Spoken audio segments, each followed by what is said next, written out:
our 10th book, Purity.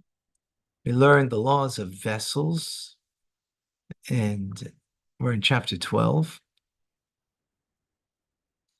When wood kalim, implements, vessels, leather kalim, or bone kalim, implements, are broken, they are purified of their ritual impurity. So something has ritual impurity, right? And it becomes broken, right? Remember, what made it susceptible to any impurities because it has a functional use. Once it's broken and doesn't have a functional use, so it's not a vessel anymore, right? It's not an implement. So 1 second.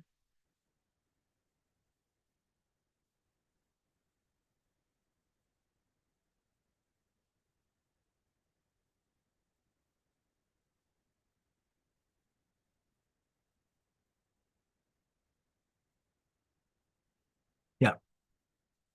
So that makes it no longer, it purifies it. If one then made a kli from the broken pieces, or one collected broken pieces and made other kalim, from them, these are considered like other pure kalim that have never contracted impurity previously and are susceptible to impurity from the time that they were fashioned onward. So fascinating. So you have a let's say a wood. You have a wood. You have a wooden cup. It breaks, right? It's not usable. It becomes pure, even though it was impure, spiritually impure. Now it's pure. But now let's say you took the broken parts and now you made a different vessel from it, or you took from different places, different pieces of broken, from a broken cup, and you puzzled it together and you put it together, and now it becomes now susceptible to impurity from that moment on, because it's a vessel, it's an implement, has a functionality. All metal kalim that are broken after they have contracted impurity regain purity. If one melted them down and made other kalim from them, they return to their previous impurity. Oh, that's interesting. Why? A metal keli cannot become utterly pure unless it is immersed in a mikvah while intact, or it remains broken. Wow. So something about metal that's different, right? Metal, if you melt it down, if it was impure, let's say this cup is impure, right? Now you melt down this metal. If it was wood and it broke, finished. But if it's metal and it became impure and you melted it down, so hey, that's for sure broken. Now you made it back into a vessel, it regains its impurity.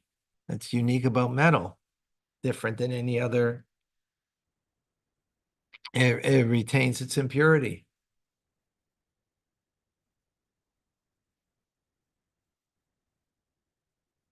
The only way metal can be purified is through going to the mikvah, completely purified. Fascinating. Excuse me. Now, the return of a metal keli to ritual impurity is a rabbinic decree. Why does the sages decree the metal keli should return to former impurity? They didn't do that by wood. They only did it by metal, right? Following? This is a decree enacted as a safeguard lest a person's kli contract impurity and he melt it down and make it into a new kli on that day. If it is considered as pure as its status according to the scriptural law, one might come and say, breaking a keli purifies it, and immersing it purifies it, just as when it is broken, melted down, and fashioned a new kli, it is pure on that day. So too, if it is immersed, even though it is intact, one may mistakenly think that it is pure on that day, and he will say that it's not necessary to wait until nightfall for kalim to regain purity. Therefore, of this concern, the sages decreed they are pure. Hmm.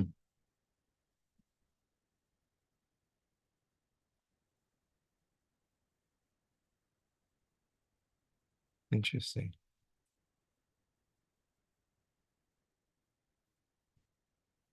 And then the mercy, even though it was intact and a sacred thing that appear on that day, they would not necessarily wait until nightfall. They came to gain purity. To that concern, sages agree that it's impure. Psst. Wow. Whether a kli, an implement, contracted, number three, impurity from a corpse or from another type of impurity and was then melted down, it returns to its former impurity until the ashes of red heifer are sprinkled upon it and or it's immersed in the mikvah, right? That's only when it comes in contact with the human corpse. If it's any other kind, then it just goes to the mikvah. Right, red heifer is only for the human corpse.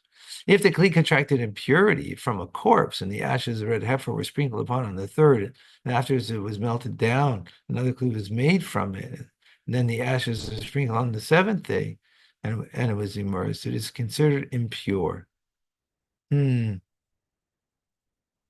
Sprinkling before the melting down is not linked to sprinkling after the meltdown. It cannot regain purity until ashes are sprinkled on in the third and seventh day and immersed while it was a kli before it was melted down to or ashes would be sprinkled on the third and seventh day and immersed once it was made into a new kli after it was melted down. But listen to this. So you have this metal here.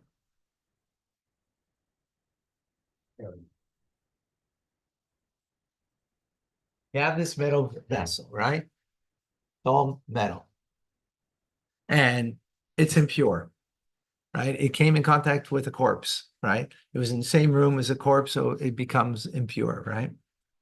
Um, so so needs the red heifer sprinkled on third and seventh day from the waters of the red heifer, right? So you sprinkled on the third day, but then on the fourth day you melted it down. By melting it down, it's now pure in the melted state, but then you made it back into a vessel, makes it impure again. But now it's impure. So now you sprinkle it on the seventh day. It's still impure because the third day that you did it was a different vessel than on the seventh day when you did it. The seventh day, it's a new vessel. It's a new vessel, even though it has the old impurity. Wow. Is that amazing? In others, you see the fine line that it's cut there? Wow. Amazing.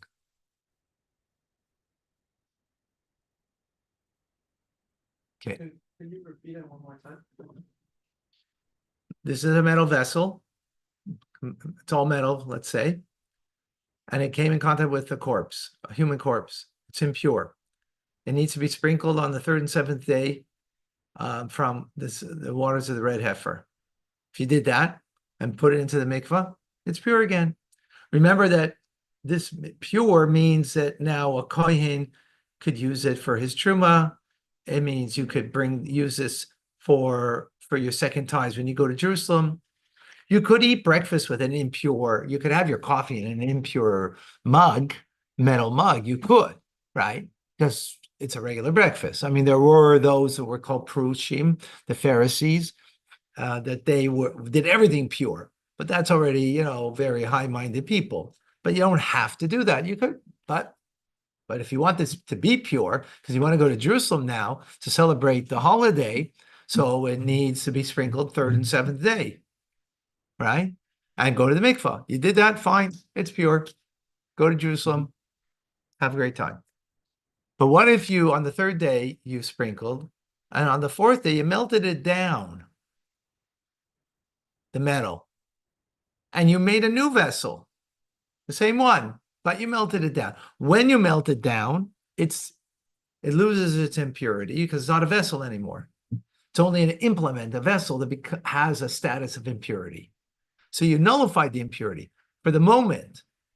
But once you made it back into a vessel, even if it was the same exact thing, now, and the seventh day comes and you sprinkle it, it's still impure. Why?